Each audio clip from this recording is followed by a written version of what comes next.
Hello मेरे प्यारे बच्चों, कैसे हैं आप सब। आज हम करेंगे एनसीईआरटी अध्याय 11 कक्षा 8 अध्याय 11 क्षेत्र मिति प्रश्नावली 11.1 का प्रश्न नंबर 4।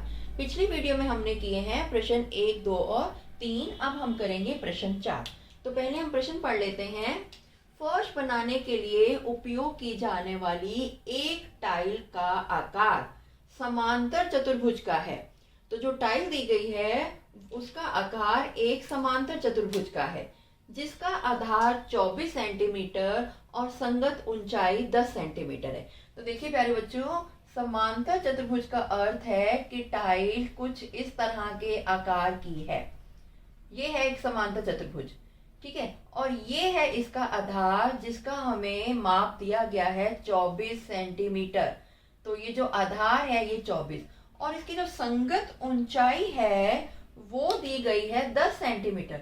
तो संगत ऊंचाई होती है ये अगर हम बनाएं तो ये है संगत ऊंचाई यानी कि h, और इस ये दी गई है 10 सेंटीमीटर, और ये है हमारा आधार यानी कि b 24 सेंटीमीटर। और जो आपको मैं याद दिला दूं कि ये जो समांतर चतुर्भुज है, किसी भी समांतर चतुर्भुज का क्षेत्रफल निकालने का सूत्र है, इसका क्षेत्रफल निकालने का सूत्र है आधार गुना ये जो संगत ऊंचाई है, ठीक है। संगत ऊंचाई, आधार गुना संगत ऊंचाई, इसका सूत्र होता है यानी कि b गुना h, ठीक है। तो इस तरह से हम समांतर चतुर्भुज जो हमारा है उसका हम क्षेत्रफल ज्ञात कर सकते हैं। ये मैंने आपको फॉर्मूला, इसका सूत्र याद बता दिया है।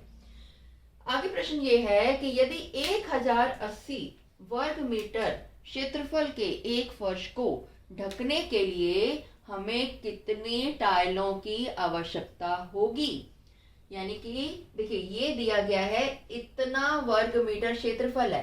तो ये क्षेत्रफल दिया गया है, आपको इसमें कोई आकार नहीं दिया गया, डायरेक्टली क्षेत्रफल दिया गया है। तो आपको ये क्षेत्रफल जो है 1080 वर्ग मीटर, यहाँ ध्यान दीजिए, ये जो क्षेत्रफल दिया गया है वो वर्ग मीटर है, लेकिन जो हमारी टाइल है उसका हमारे पास जो माप है वो सेंटीमीटर है, ठीक है ना। देखिए आधार है 24 और ऊंचाई है 10 सेंटीमीटर, वो सेंटीमीटर में दी गई है। तो यहाँ पर जो हमारे माप हैं दोनों क्षेत्रफलों के, क्योंकि हम समांतर चतुर्भुज जो टाइल है उसका क्षेत्रफल भी निकालेंगे, उनके माप एक वर्ग मीटर है, एक वर्ग सेंटीमीटर है, तो हमें उन्हें भी बराबर करना होगा, ठीक है।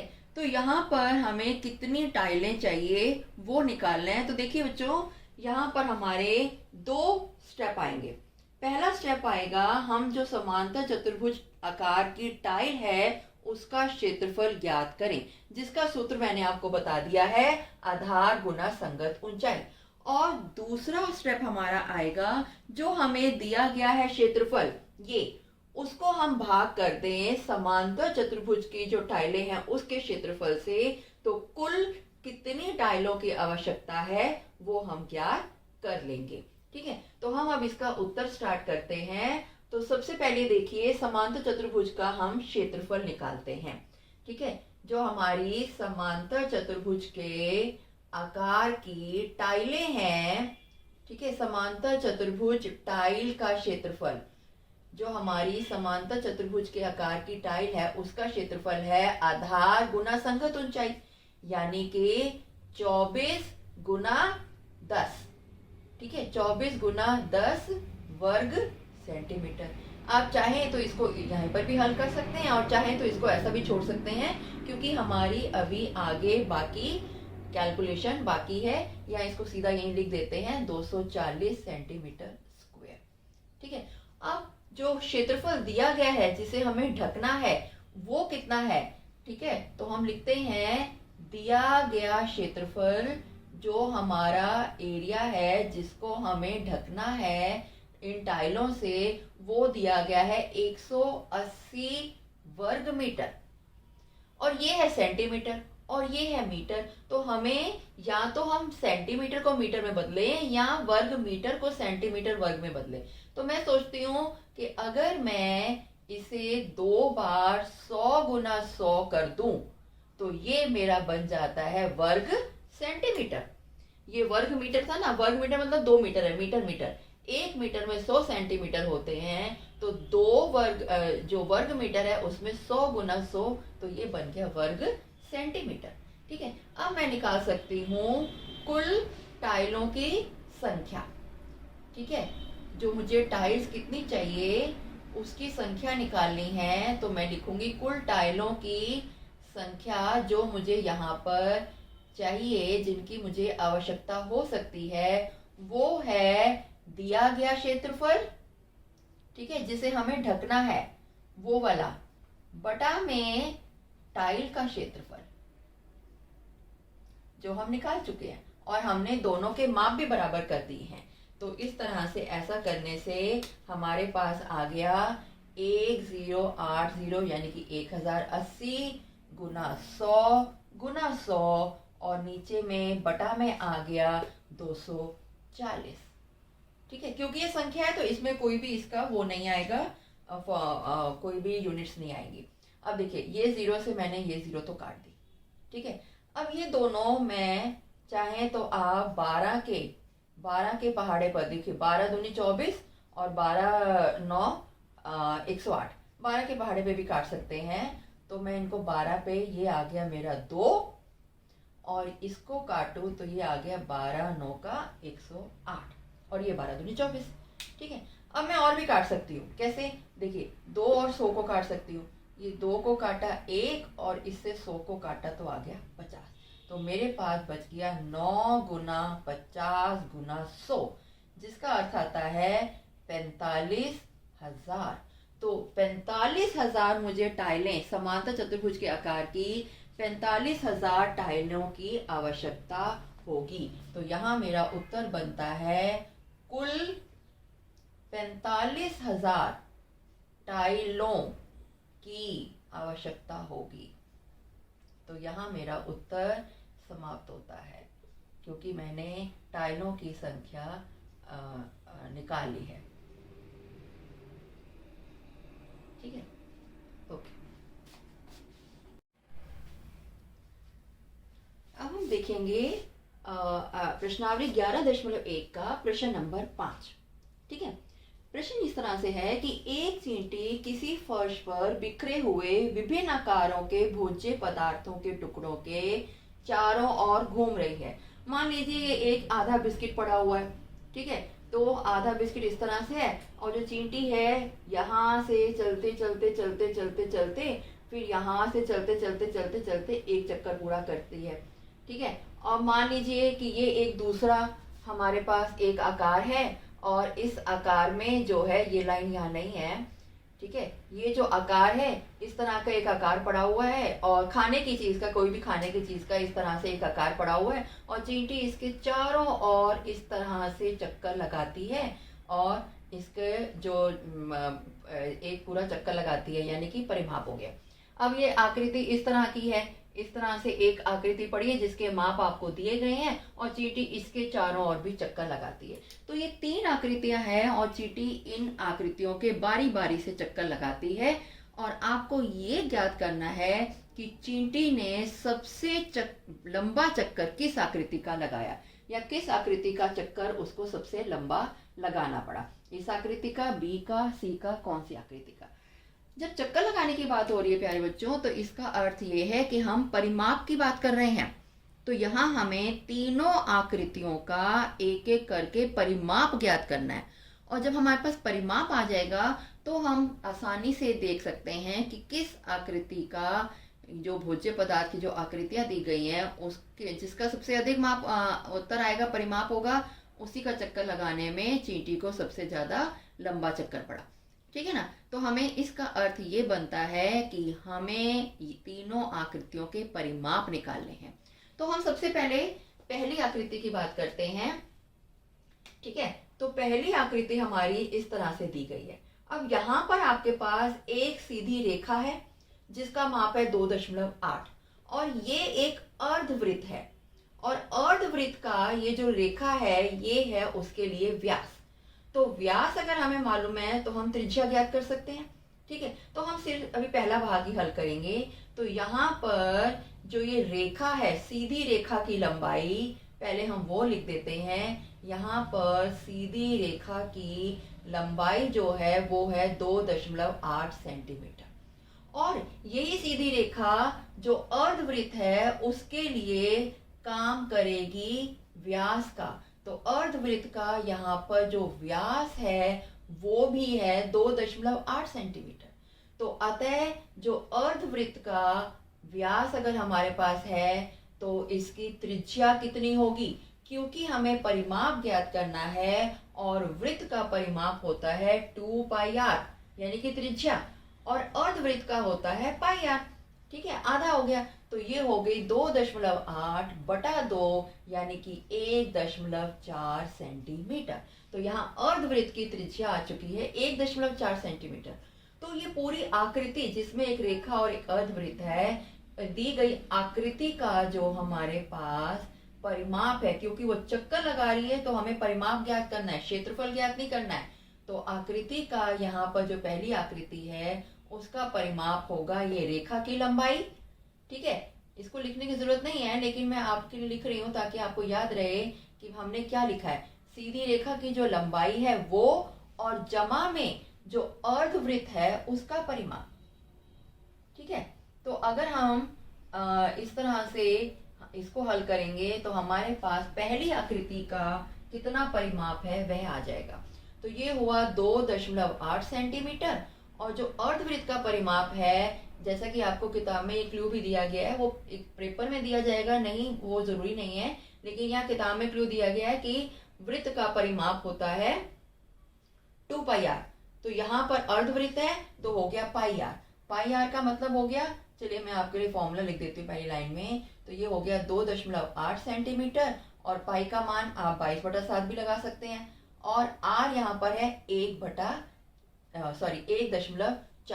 अब 1.4 में, क्योंकि ये दशमलव में है, इसको मैं आपको अच्छे से हल करके बताती हूँ। तो ये 7 से अगर मैं काट दूं तो क्या आएगा, 0.2। ठीक है ना, ठीक है। तो यहाँ आ गया ये 7 से, और ये आ गया 0.2। तो यहाँ पर हमारे पास अगर हम इसको हल करें तो हमारे पास बनता है 2.2 गुना 0.2 यानी कि आ गया 4.4। तो उत्तर आया यहाँ पर 4.4 सेंटीमीटर, और इन दोनों को जोड़ दें तो 2.8 और 4.4, तो क्या बन गया, तो ये बन गया हमारे पास 12 और 7, तो ये आ गया 7.2 सेंटीमीटर। तो पहली आकृति का जो परिमाप आया है वो आया है 7.2 सेंटीमीटर। हम यहाँ लिख देते हैं इसके साथ कि इस आकृति का जो परिमाप आया है वो है 7.2 सेंटीमीटर।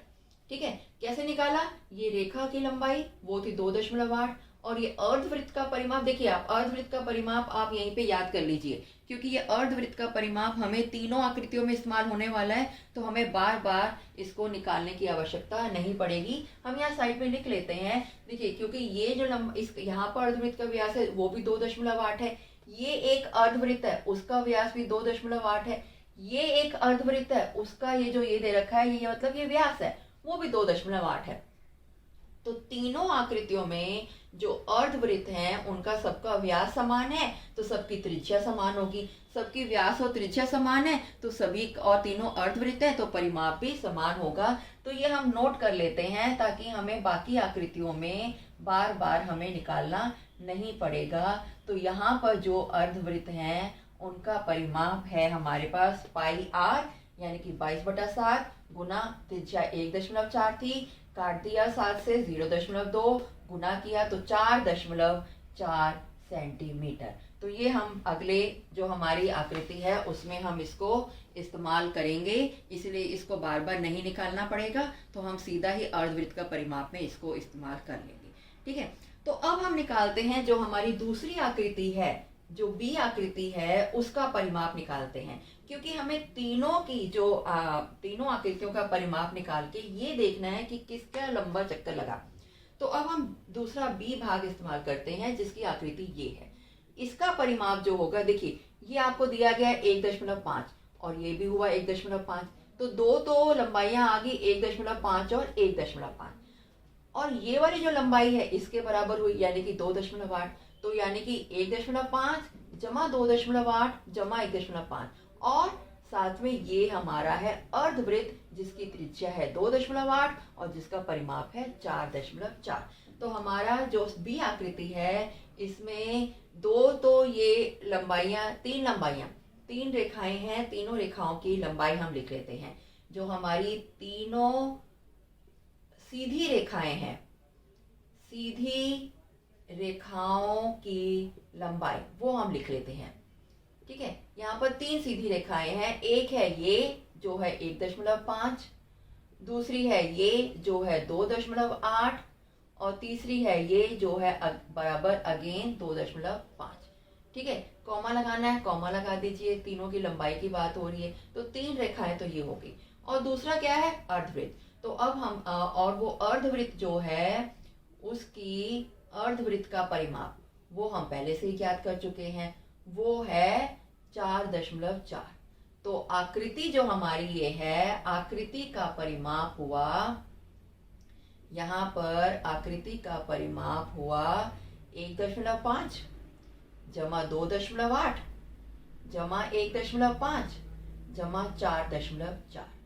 ठीक है, अब मैं आपको इसको जमा करके बताती हूँ। देखिए ये 1.5, इसके नीचे 2.8, फिर 1.5, फिर 4.4। तो देखिए 10 और 12 22, 2 3 5 6 और 4 10। तो उत्तर आया 10.2 सेंटीमीटर। तो जो दूसरी हमारी आकृति है उसका परिमाप आया 10.2 सेंटीमीटर। आप चाहें तो यहाँ लिख सकते हैं, यहाँ इस आकृति का परिमाप है 10.2 सेंटीमीटर। अब हम तीसरी आकृति यहीं पे कर लेते हैं, तीसरी आकृति भी। ठीक है, अब तीसरी आकृति में देखिए एक तो ये रेखा है 2 सेंटीमीटर, एक ये रेखा है 2 सेंटीमीटर, और एक ये अर्धवृत्त है जिसका परिमाप है 4 सेंटीमीटर। तो यहाँ पर जो दो सीधी रेखाएं हैं, सीधी रेखाओं का योग भी लिख सकते हैं। ठीक है, और ये सीधी रेखाओं की लंबाई अगर पहले लिखना चाहते हैं वो भी लिख सकते हैं। तो पहले लंबाई लिखते हैं, वो है 2 सेंटीमीटर और 2 सेंटीमीटर। और जो अर्धवृत्त है उसका परिमाप, तो अर्धवृत्त का परिमाप हम पहले ही याद कर चुके हैं, वो है 4.4 सेंटीमीटर। तो ये जो तीसरी आकृति है, इस आकृति का परिमाप हुआ, इस आकृति का अगर हम परिमाप की बात करें वो हुआ 2 सेंटीमीटर जमा 2 सेंटीमीटर जमा 4.4 सेंटीमीटर। अगर हम इनका योग करें, 2 और 2 हो गया 4, 4 और 4.4 हो गया 8.4 सेंटीमीटर। ठीक है, तो देखिए पहली आकृति का था 7.2, दूसरी आकृति का था 10.2, और तीसरी आकृति का जो परिमाप आया है वो है 8.4। तो बताइए किसका परिमाप ज्यादा आया है? ये दूसरी आकृति का परिमाप ज्यादा आया है, अधिक, दूसरी आकृति का परिमाप अधिक है। तो हम लिखेंगे क्योंकि जो आकृति बी है, ठीक है, बी आकृति का परिमाप अधिक है, बी आकृति का परिमाप अधिक है, अतः चींटी को बी आकृति का चक्कर लंबा लगाना पड़ेगा या लंबा चक्कर लगाना पड़ेगा। तो इस तरह से हमने ज्ञात किया कि अगर चींटी इन 3 आकृतियों के चक्कर लगाती है तो कौन सी आकृति का उसको चक्कर लंबा पड़ेगा। प्यारे बच्चों, अगर आपको मेरी वीडियो पसंद आए तो प्लीज़ उसे शेयर करें और मेरे चैनल को सब्सक्राइब करें। Thank you, bye.